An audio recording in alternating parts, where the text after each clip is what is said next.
Everyone's saying hello there, people from all around the world. This is really exciting, lovely. So the mission of this webinar is to share ways in which English language primary teachers can get their learners future ready using STEAM in their classrooms. So by future ready, what I mean is finding ways to develop skills and transferable abilities and a learning mindset that will get them ready to face future challenges. I've got some people from Argentina in here. I'm based in Argentina. Hello. Lovely. So before we do anything else, and I can see that you like using that chat box, so that's great. I'm going to ask you to use the chat box as much as you want, ask questions, answer questions, contribute your ideas, share, use the chat box for that so that it's nicely interactive. So before we go into the slides, I'm going to ask you a few little questions for you to answer in the chat box. So question number 1, do you have children ages 1 to 5? Very, very little children at home? Yes, no, yes, no. Okay. Question number 2, are any of you teachers of children of that age, early years, kindergarten, pre-primary, or have you been teachers of that age group? Maybe not at present. I'm expecting more primary teachers here today because that's the focus of the talk, but you may also teach pre-primary or have taught that level. Okay, some of you, a 1-year-old baby. Okay. Do those children, either in a classroom setting or at home, do these children engage in block play, stacking up blocks, building castles with wooden blocks or with plastic blocks? Yes. Okay, all yeses for that. And when they engage in block play, are they having fun? Are they enjoying it? Lots of yeses. Lovely. And the last question, did you know that by building with blocks, children are developing important skills that can actually make a huge impact on the rest of their life and the future of our society? Some no's, some yeses. Okay, I don't know if I would go that far, perhaps, but does it sound a bit too far-fetched? Maybe, maybe not. Okay. Oh, there's motor skills, someone says, of course.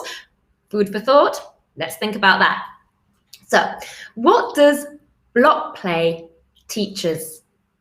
There are certain things that we can't teach children for their future because we don't know what the future is going to bring. The facts that they will need for a specific skills that they will need for whatever they decide to do in life, because there will be new jobs, there will be new technologies, new roles. We don't know exactly what they'll be interested in their future, but it's not all lost. There are things that we can teach them, and we can teach them in such a simple example as block play, how to figure new things out for themselves, for example. Someone is saying creativity, teamwork, cooperation. Absolutely. Collaboration. I like that. Yes. So we're teaching them how to figure things out for themselves because that will be useful. Whatever they do and whatever the future brings, while they're building towers with blocks, they're learning how to figure things out for themselves.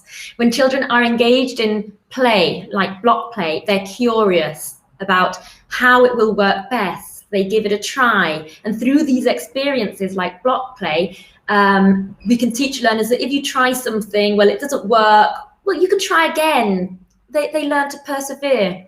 They learn to take risks, that feeling of putting that next block on the tower and hoping it will please not be the block that will make it unstable and fall.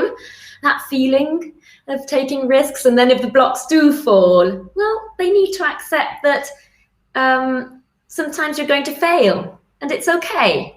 After a few attempts, they'll discover that it was either one block too many, or that putting the big blocks on the bottom and the smaller ones on top will make it steadier.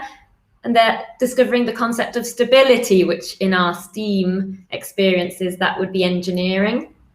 And they're learning to embrace failure. embracing failure as part of the learning process is important for students to take risks and make mistakes in life, at school, anything they do. So from a very early age, they're learning all these skills and abilities that they need to transfer to their futures, in a very simple example like this. And failure is an opportunity to think about how to reevaluate, redesign, rethink problems, and do better perhaps next time if possible. So we take for granted, yes, trial and error, exactly, Beatrix. We take for granted an activity like stacking blocks. It's a very simple activity, and we think they're just playing, but they're learning so many skills while they do it. But it's through these type of experiences. Of course, this is a very simple experience for pre-primary learners, and we're going to move into primary in a minute. But by doing that, children learn how to problem solve, take risks, and acquire skills that they will probably need for their future. So in this example, we're looking at engineering, building stability. It's nothing really complex, is it? We think of engineering as a big word, but then you see, it could be as simple as this. And see that in this example, the focus is on how. We have how to figure things out, how to take risks, how to learn from failure. Because what we need for the future is to learn how to do things, not so much what. Okay, we're looking at the skills, the how we do something. Of course, there will be necessarily a what. There will be content, because we're going to teach something while they're learning those skills.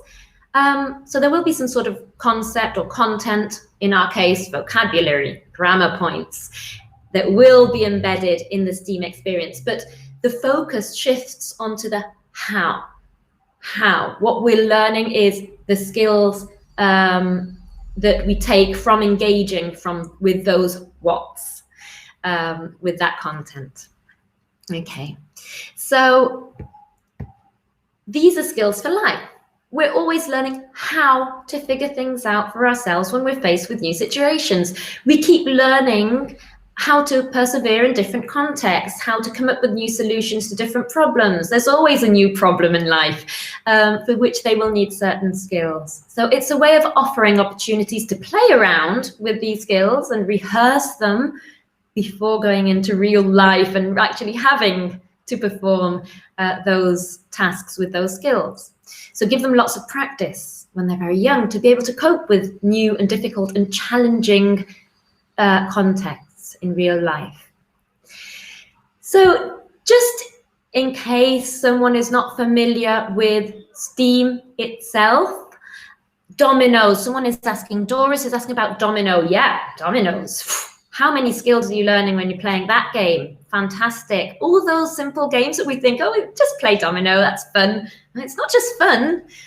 Yeah, absolutely. So for those of you who may not be familiar with the term, STEAM, very briefly, is an acronym that stands for Science, Technology, Engineering, the Arts, or Arts and Design, and Maths. It's an integrated approach to learning that celebrates creative thinking, experimenting, and problem solving. It's a balanced approach, and this is the important thing. It's a way to interconnect these subjects. It's not a maths lesson in English.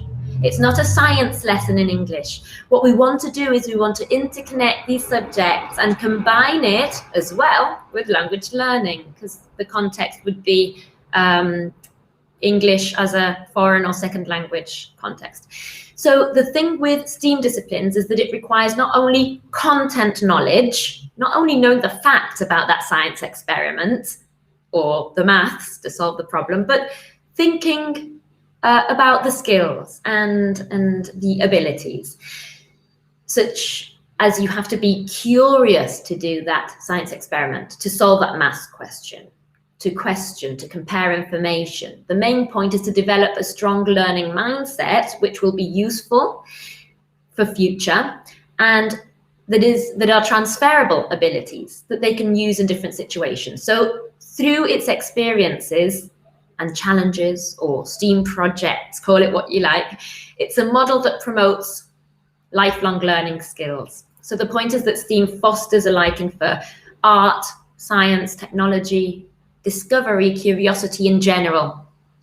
And it can turn children into lifelong learners because they build real world skills and transferable abilities. So let's go into the first example that I've got for you today. This first example is taking that first one on block play, a similar experience, but for older learners, for primary aged, and with, of course, a language aim, because it's planned for use in a language classroom. So it involves STEAM, it involves the life skills that STEAM naturally embeds in its challenges, and it includes language learning, STEAM, skills, and language learning. This one is an experiment about how we can build towers and testing their strength. These examples that I'm going to give you today are taken from Pearson's course, English Code, which is a lovely course full of STEAM and abilities and skills and thinking abilities, which are fantastic. It's a really different course, and it's really interesting to have a look at if you don't know it. And there's one STEAM experience in each unit. So I'm going to be showing you two examples from English Code today. And for each of these examples, I would like you to write in the chat box what skills you think these STEAM experiences develop in learners.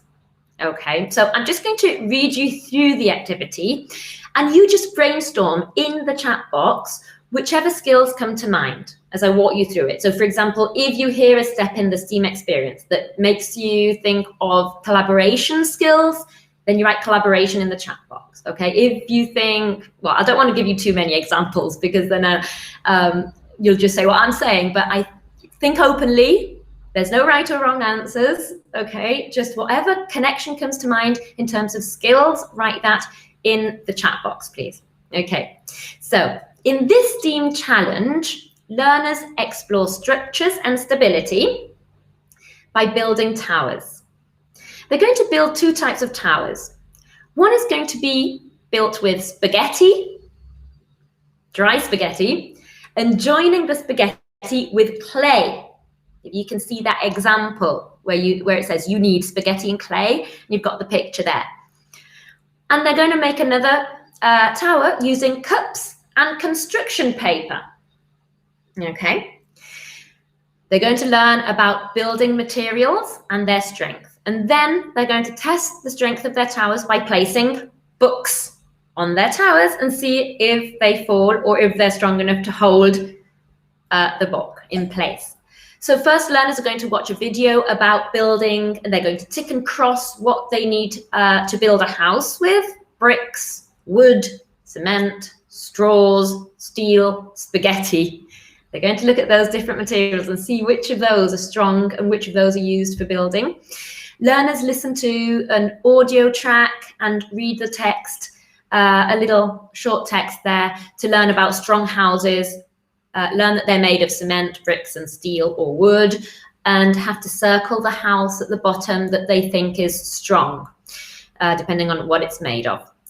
Then comes experiment time, which is when they're going to actually be making their two types of towers, okay? And they're going to test them placing books on them. And they have a table at the bottom where they're going to record their answers. Okay, so I see many of you have been writing your ideas in the chat box. You've got, for example, creativity, critical thinking, creativity, problem solving, sense awareness, listening skills, experimentation, learning by doing.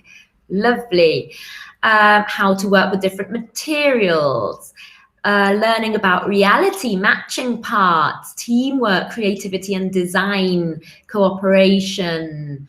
Lovely. Engineering, collaboration, physics, gravity, that's the science of it, of course. Yes. Self-learning, critical thinking. Absolutely right, everybody. Autonomy, collaboration. Lovely. And we've still got, some more. Lovely. Okay. Creativity is there a lot. Imagination, motor skills, building, problem solving. Fantastic. Okay, you got it. So these are my ideas, but I would add yours to my ideas if I've missed them out. So of course there's critical thinking. understanding the world, how things are made, the strength of materials, engineering. There's problem solving. They have a problem to solve. They have to make a strong tower. Building structures with an aim. They have to be strong, not just build any tower. It has to be a strong tower that will hold these books. We could even say this is quality control, couldn't we? There's creativity and innovation. We're developing a creative mindset. They're building a tower with unconventional materials. We're opening their minds to different ways of doing things while playing about with different materials. Stress tolerance and flexibility. One of those towers will break. That's the whole point of it. It will fall down. They will have to cope with their frustration. It's trial and error. It's about accepting failure. There's active learning. Someone said learning by doing. STEAM always falls into the category of being active. This is one of the differences with CLIL. Many teachers ask, what's the difference with CLIL? Of course, there is the science content or the technology content, the maths content. So that could be taken as CLIL. But one of the differences is that in STEAM, we're always going to be learning by actually doing. You always do the experiment. You always perform, conduct a challenge.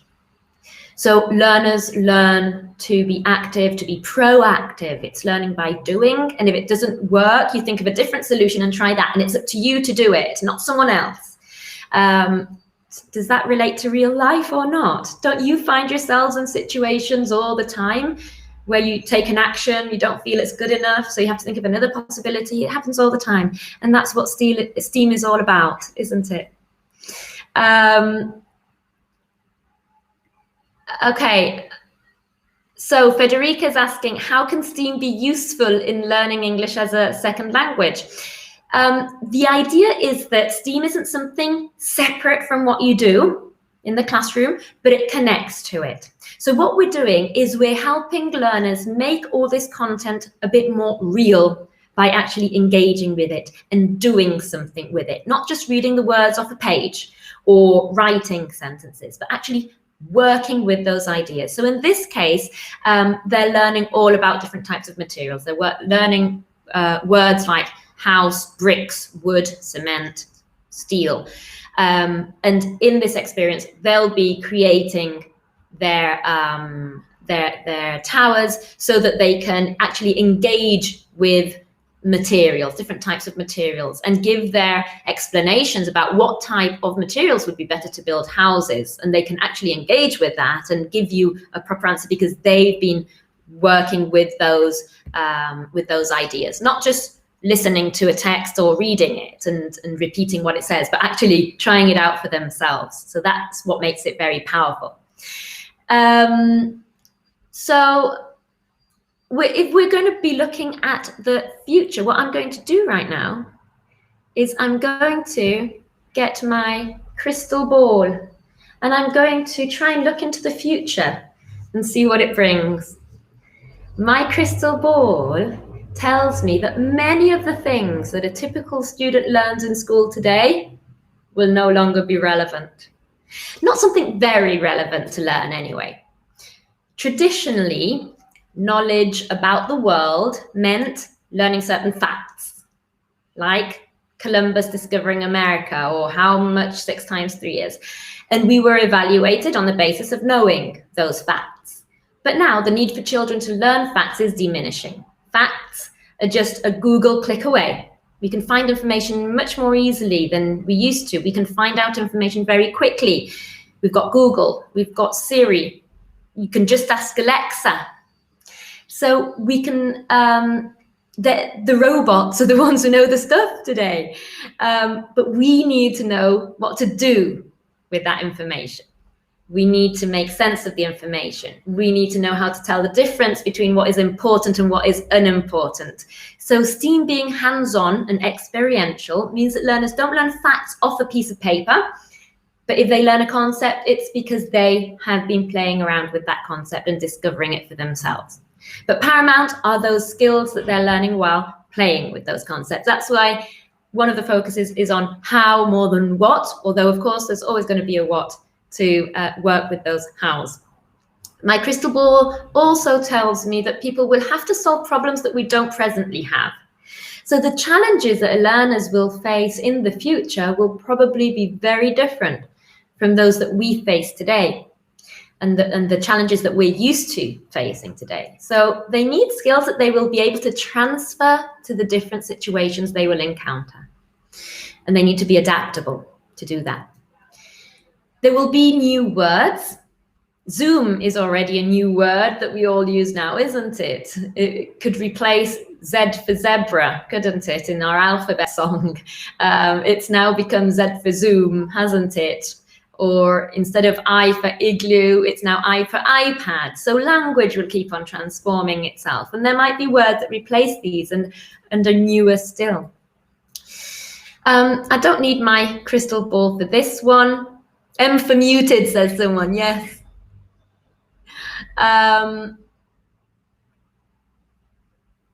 Sorry, I'm just reading a message.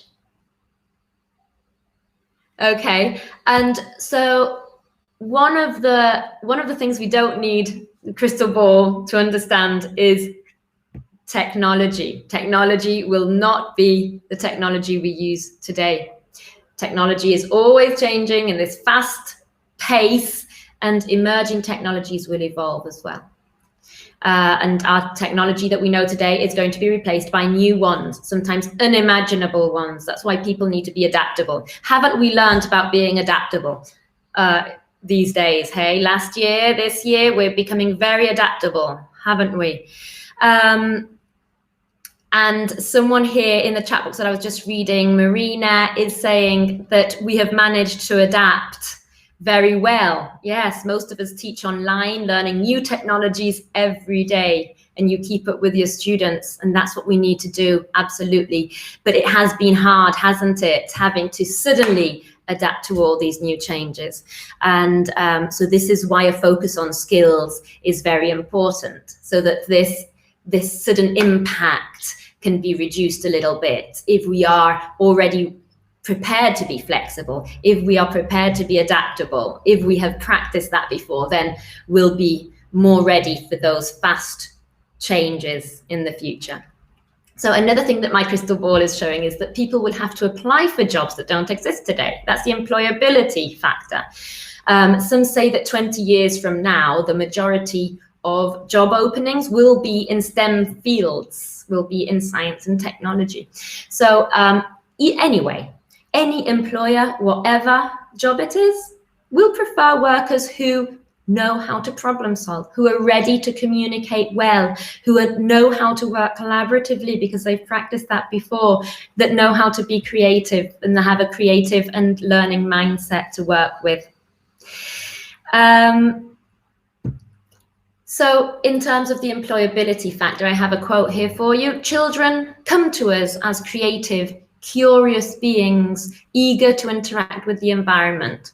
Asking them to sit quietly, memorize answers, is not consistent with everything we know about how children learn, nor are those practical skills for the real world. How many jobs ask workers to just listen and memorize? We must employ strategies that prepare kids for their future. This is a head of an elementary school in California who uses, the school uses a STEAM approach and a curriculum based on arts integration. So they've been working in this way for some time now, and this is true. Do you know any 21st century jobs that require us to simply listen and memorize? So take STEAM areas, think about future jobs that already exist, like website developers or programming jobs, or virtual reality designers, people who build online platforms. The concept of a community manager didn't exist years ago. In the field of robotics, of course, everything is entirely different. Bloggers, someone says, yes. So for none of these will children benefit by sitting and memorizing anything, neither for any of those new jobs that will emerge probably. So I would like to know, this is on to you again for your chat box. Don't be afraid, no right or wrong answers. It's what you think, and then I'm going to tell you what I think, but it's just what I think. It's not the scientific truth. We're exploring this idea here. In the same way we expect our children at school to explore an idea and give their own predictions and reasoning and unique answer, then that's what I'm asking you to do here. Be innovative. Think about this question. Consider those skills that we looked at in the first example, or other skills. What do you think innovators and children have in common? Please share these in the chat box. Lovely. Okay, of course, we've got curiosity, we've got imagination, we've got they're not afraid and they take risks, testing, hypothesis, they're ready for new things, freedom, divergent thinking, they're good at inventing, curiosity again, freedom, they're so creative and look at the world with a different lens. Yes, they aren't afraid to express new ideas, play, make experimenting, adaptation. Okay, lovely, new ideas, exploration, open minds, wow. Desire to learn, embrace new ideas, inventions, motivation. Wow, there's so much, isn't there? So children could be called innovators, couldn't they? They're just innovators, all those skills that they already have. So I would summarize, if you like, all these character traits into MacGyver.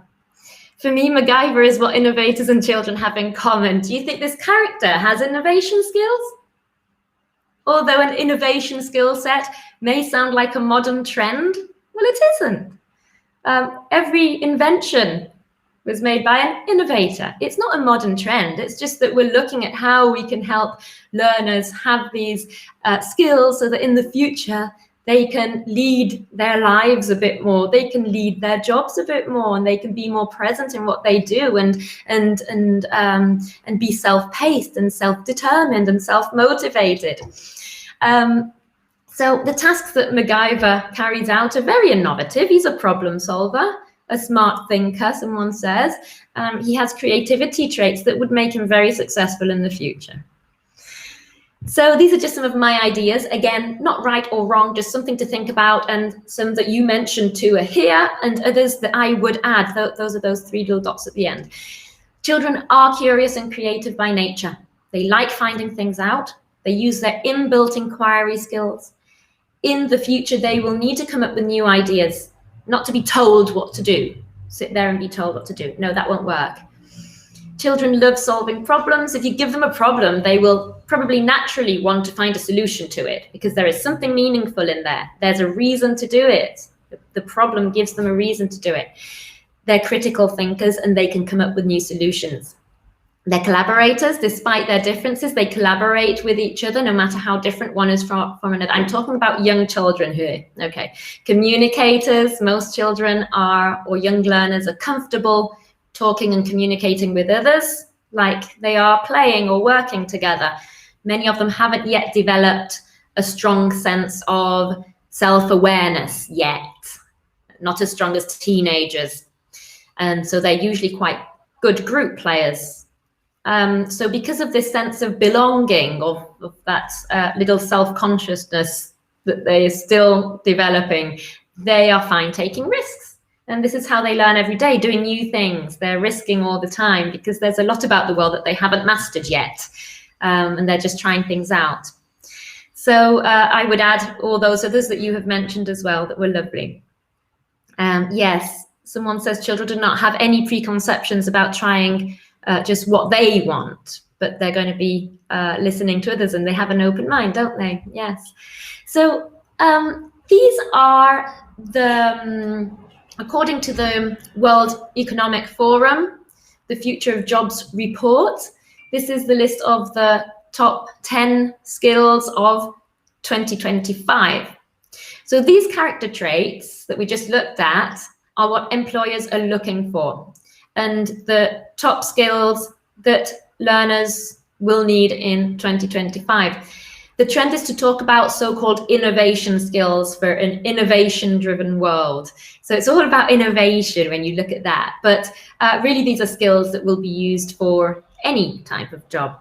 So what we really need to do is make the most of learners' natural innovation qualities and build on from there. Foster and encourage this inbuilt mentality. They will have what employers are looking for. So You want to learn innovation by innovating. That's why it's important to learn by doing. You learn it by doing it, as well as those skills in that big umbrella term of innovation skills. You learn all these by actually doing these, by practicing them. So these are the skills that employers will be looking for. And I think the pandemic has had incidence in this too. It has accelerated many of these changes. Learners have had to be much more independent as well, haven't they? Many of us have needed to reskill and upskill, and we will have to in the next years as well. And the pandemic and the transformation of jobs that is taking place has a big impact. Working from home, being self-motivated and doing it. You're not sitting there waiting for someone to tell you what to do, but you actually have to be there at home and do your job. So digitalizing everything, that's a big change as well. Distance communication is a huge change. Connection through the world, not just with your little community, but we're all connecting with everyone in the whole world all the time now, aren't we? So apart from the negatives, of course, we've got lots of positives that have come out of this. The amount of training sessions that you get available all around the world, that's accessible to everyone. So the newly emerging skills are in self-management, like active learning, resilience, stress tolerance, flexibility. Who hasn't had to be flexible lately? Okay. So if you do a search, there is a lot of research which tries to estimate which skills and abilities are becoming more or less important for the future. This is just one of them. If you take a look, you've got all those skills that you have been mentioning today: analytical thinking and innovation, active learning, problem solving, critical thinking. Those are all at the top there. Okay, so the idea is that education needs to change in some way. We shouldn't be doing what we've always been doing, because the world is changing, life is changing, jobs are changing, the future is changing. So education should be changing as well. And Sir Ken Robinson mentioned STEAM in the STEM 2020 virtual conference, revolutionizing education from the ground up. And what he said is that the system as a whole was never really designed to deal with the challenges that we have collectively generated in the 20th and 21st century. We are now faced with the need to rethink some of the basic assumptions we take for granted. And in doing that, I think we also have to challenge some of the long-term assumptions that we've become comfortable with about education, about what it's for, how it works, and the ways in which we're serving our young people or not serving them. So because of Ken Robinson has always fought for the inclusion of the arts. This is why I like also STEAM more than STEM. STEM is the version without arts and design. STEAM includes the arts, and Ken Robinson always went towards that as well. The essential elements of the art cannot be left out of the equation, I don't think. So if you think about your teaching, are you serving your learners or are you not serving them? So that's food for thought, isn't it?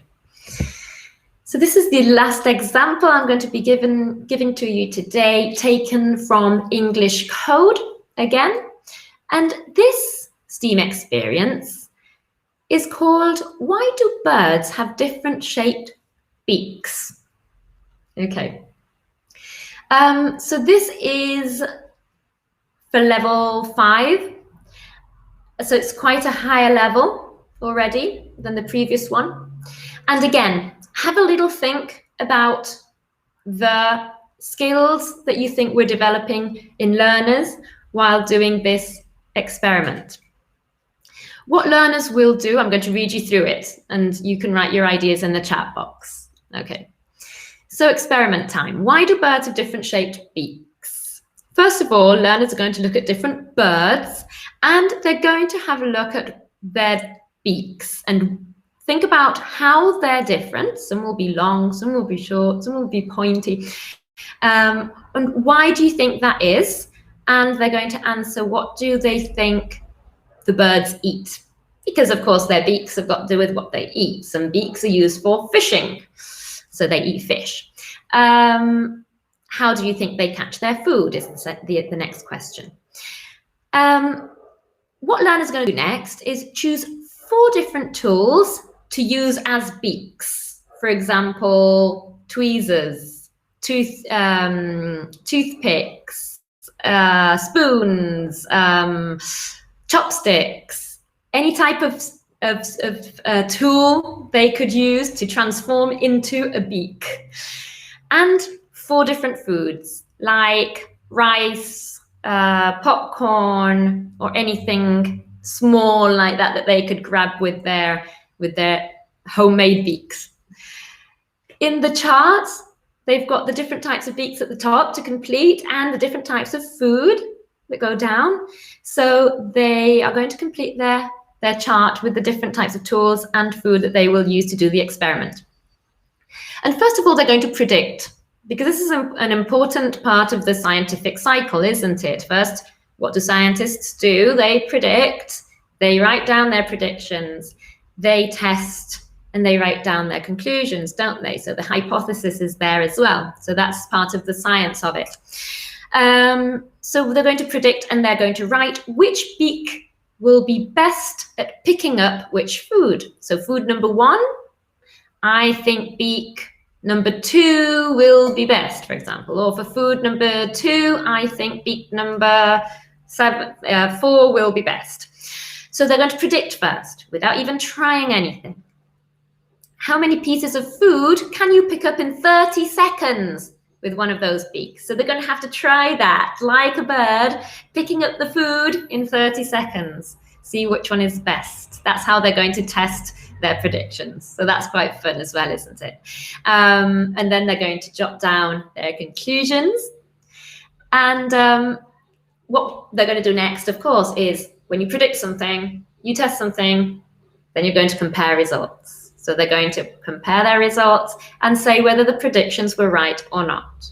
Compare their results with other groups as well, because perhaps other groups have found a better way to hold the chopsticks, for example, and it made it better. So there could be different answers to this as well, not just one right answer or one wrong answer. They're trying things out, okay? So in this one, what do you think this STEAM experience is going to be developing in terms of skills? Let's have a think about that. Okay. I love your ideas, Ina. An idea came to my mind. She says, imagine you are a stork. Walk like the stork, feel what it feels like. Then imagine being an eagle. Walk in the classroom as if you were an eagle. Or how did you feel being one or the other bird? And compare. Absolutely. You're looking at the science of those animals, how they move and how it feels being one of those, and compare them.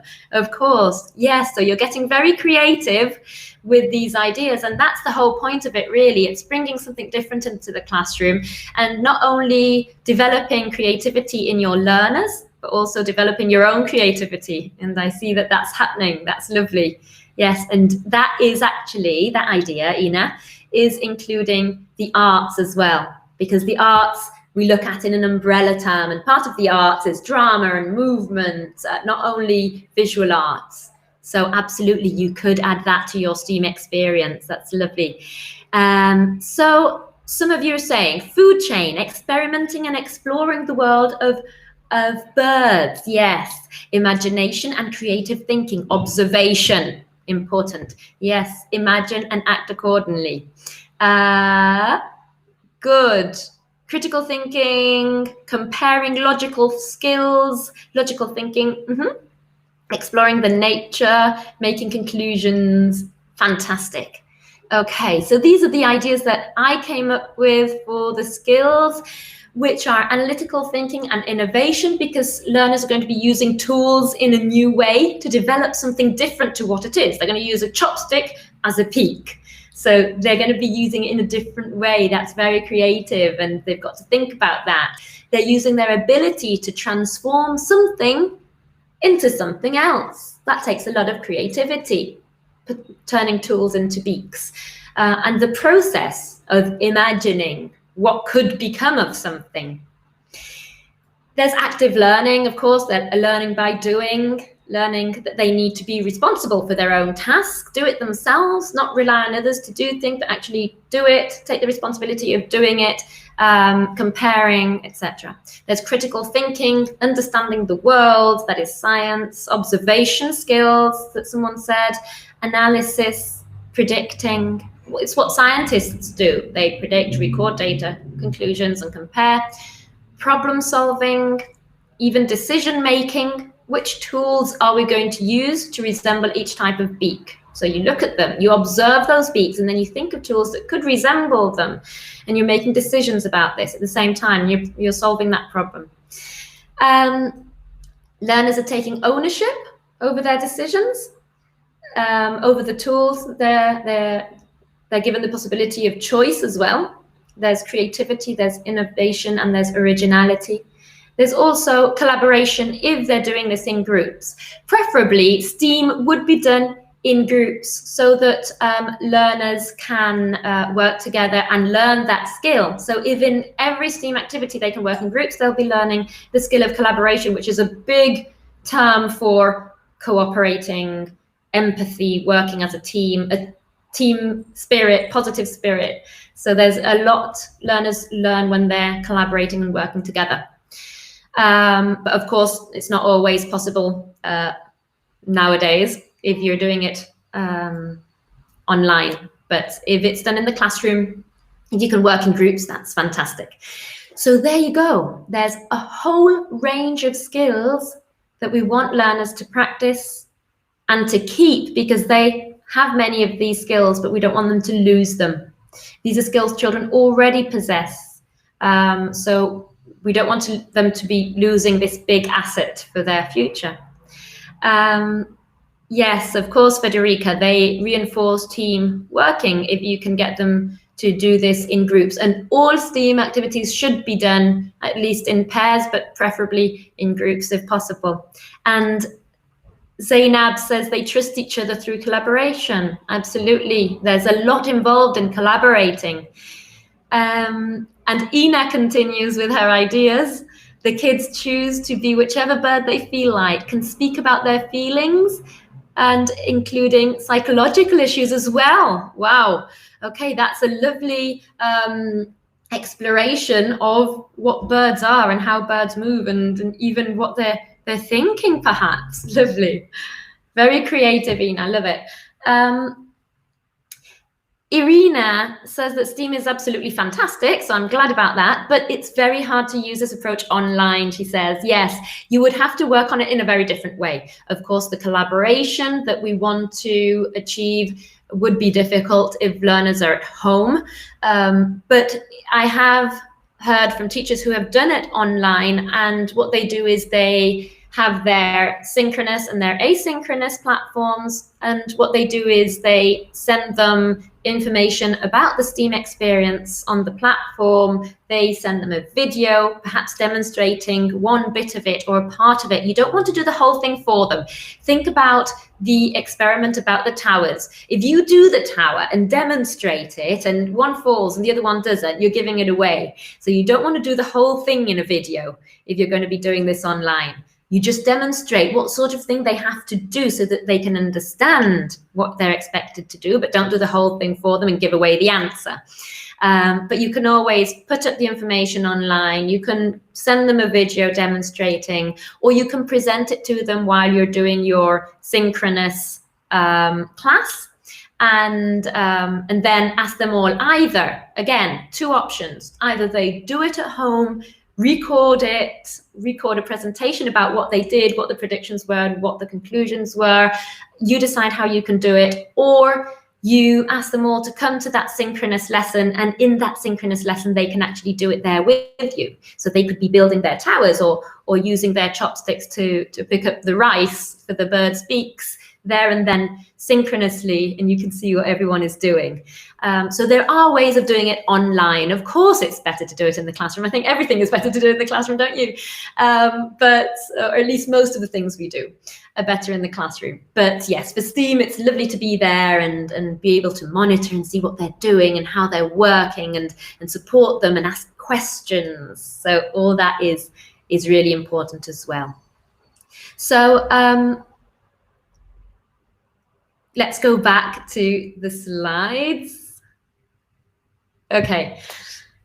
Again, education needs to change, and I'm insisting. The illiterate of the 21st century will not be those who cannot read and write, but those who cannot learn, unlearn, and relearn. Of course, we're going to teach them to read and write, but we also need to teach them to learn, unlearn, and relearn. So education, I think, does need to change in some way, and these are new ways of working, innovative ways of working. Don't be afraid of these ways of changing your teaching, and perhaps you need to start small. Do something short and sweet with STEAM, or you have, English Code has got the teacher's book with all this information and all the guide for the teacher. It guides you really, really well, so it's not difficult to implement. But individuals do need to be adaptable, relearn, be flexible, have initiative. If you're working on your own at home, you need to have initiative. You're not there with your boss telling you what to do, and things like that are going to happen in the future a lot as well. So you need to be innovative, come up with new ideas and solutions. It's lifelong learning. And as teachers, we also need to be doing that as well. We need to be innovative and be thinking about new things, don't we? So I would just like to finish off by asking you to share what your biggest takeaway is from this session. So anything that resonates with what you already do, or anything that you feel that you might want to change, anything you found interesting, useful, something practical, something more conceptual. What is that one thing that you would take away from today's session? Please, if you could share. Lovely. Okay. Creativity and solving problems. That's beautiful. Art and design is crucial as it is part and parcel of nature design. Lovely. Yes, absolutely. There's refreshing, new ideas. It was delightful. Thank you. Innovation. Okay. First approach to STEAM, is it, Federica? And you will go on learning about it? Lovely. Okay. You're going to come to my next webinar? That's fantastic. Next Wednesday. So for everyone out there, next Wednesday, we're having the second webinar in this series, and we're going to follow up with some lesson walkthroughs that I'll tell you about in a minute. Open mind, having to learn and take risks in your teaching. That's great, Julio. Motivation, enthusiasm. You want to get that book, Layla. Okay, you need to contact Pearson, or I'm going to show you the link in the next slide so you can have a look at the book and download some samples. Good, lovely. Understanding how children learn. Great ideas, innovation. Lovely.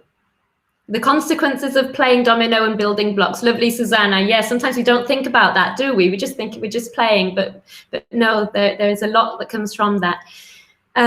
Useful and practical ideas for working with primary students. Lovely, inspiring, practical aspect of learning. Well, thank you very much for your lovely words. Thank you for being here for this webinar. So if you are enthusiastic and motivated about learning more about STEAM, you can learn more about the skills of the future, if you would like, in futureskills.pearson.com, where there's some lovely research about the skills that will be in demand in the year 2030. So you can have a look more about the future there. If you want to learn more about STEAM, you've got the Pearson Experiences page where you will find guidelines for working with STEAM, a pocketbook to STEAM, resources to download. You have a lot of information on there. You can also look into Pearson's blog, where you have 3, and there's going to be one more blog post coming up about STEAM. You've got blog posts there to read with some practical ideas as well. And the STEAM webinar series, which is this one today, Next Wednesday, we're going to be looking at misconceptions about STEAM. It's all about not being afraid of doing STEAM because it's much easier than you think. And 2 more webinars, which are lesson walkthroughs. So what I'm going to do is I'm going to be choosing 1 lesson from level 1 and 1 lesson from level 4 and doing it here online for you to see how you would do that in the classroom or even online, so that you can think of ideas to adapt it for the online lesson. So super practical lesson walkthroughs, again from English Code. So we've got lots of Wednesdays to meet. And if you want to learn about English Code, I think it was Federica or someone who wanted to have a look at the book, you have English Code website there to download information and samples. Okay, thank you very much, everyone. And remember that if we teach today's students like we taught them yesterday, we rob them of tomorrow. Let's not do that. Thank you very much, everyone. Thank you for your attention. Thank you, Pearson. I hope you will join the STEAM movement, where we acknowledge how important it is to prepare students for the future. And congratulations to all of you who are doing it and transforming your classrooms. So I think we've got a few questions. If you have any more questions, we can, I'm happy to answer them here. And I see there are some that we're getting in. Okay, there are a few questions about how to deal with disappointment. That must have been at the beginning with the blocks. What do you do when a child gets upset when their building isn't strong enough? Okay, so that is an important part of life, isn't it? We have to learn to deal with frustration. And very, very young learners are learning about that when they're going to school, when they're playing at home. They're always learning about dealing with frustration because most of the time they're still developing those skills. So fine motor skills, for example, if they need fine motor skills to do something and they can't do it yet, it does get frustrating, doesn't it? Of course, it's always going to be a matter of calming the child down, talking to them. But the good thing about STEAM is that all the STEAM experiences have the frustration task and the non-frustration task, like in the towers. In the tower example that I gave you, you've got the one that's obviously going to fall down, which is the spaghetti and the clay. And there's the one that will not fall down, which is the cups and the cardboard. That one won't fall down if you put a book on it. So you've always got the possibility to say, okay, this one didn't work, but look, this one did work and it's okay. And how did we make it work? See that we use different materials. So every time something doesn't work, the only thing we've got to do is think about how we can make it work. We problem solve and we look for solutions to things. So we always need the positive there as well. That's a good thing about STEAM. You've always got the positive one. Okay, another question. I'm not really qualified to answer this question. It's how can I use STEAM while I have to help special education needs? Does it work for mixed classrooms? I am not specialized in special education needs, so I don't feel qualified to answer this question because I would just be making it up and I wouldn't want to do that. Okay. Let me see if we've got any more questions here. Okay, what age is level 1 for? Level 1 would be for the first years of primary. So this is a primary course. So it goes through the primary years. So it would be the first year of primary. Thank you. Okay, thank you very much, everyone. Do you have any other questions? I'm just checking. I don't want to miss anybody's questions. Okay, Claudia asks, what do we do when the students don't have good skills with the language? Okay, so there's in English Code, you've got the STEAM experience at the end of each unit. So they've been learning all this vocabulary, all this grammar to get to the point when they need to apply it in a STEAM experience. So it should be well scaffolded, so that when you get to the point of doing the STEAM experience, they're able to do it. So you wouldn't bring in a STEAM experience out of the blue, okay? You're not going to say, okay, we're going to do this now, and you have no idea about any of this.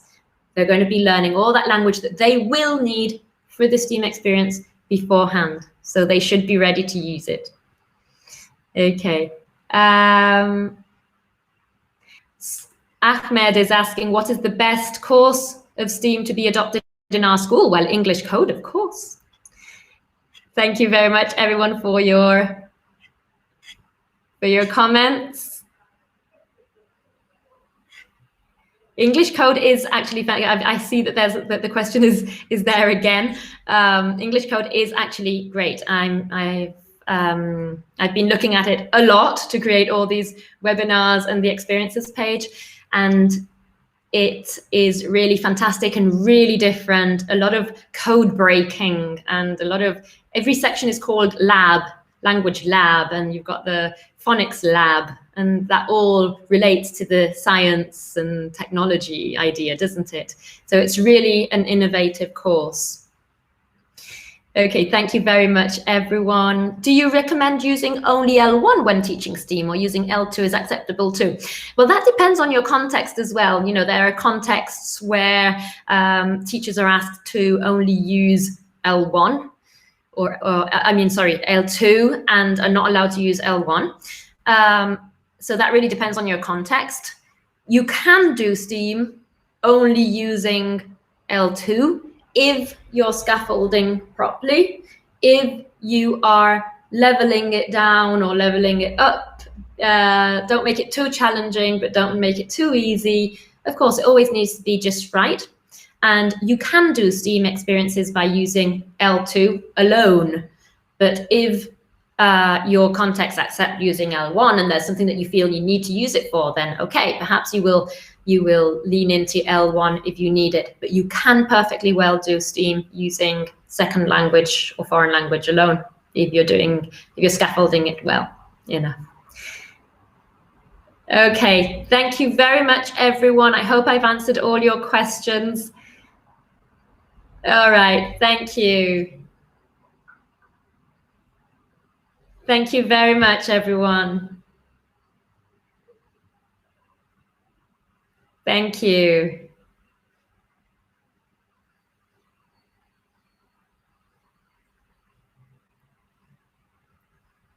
You've got the link to sign up to more sessions in the series at the top there. So if you want to come next week to the next session, you've got the link there at the top for you to join me. I'd love to have you again. Thank you, everyone.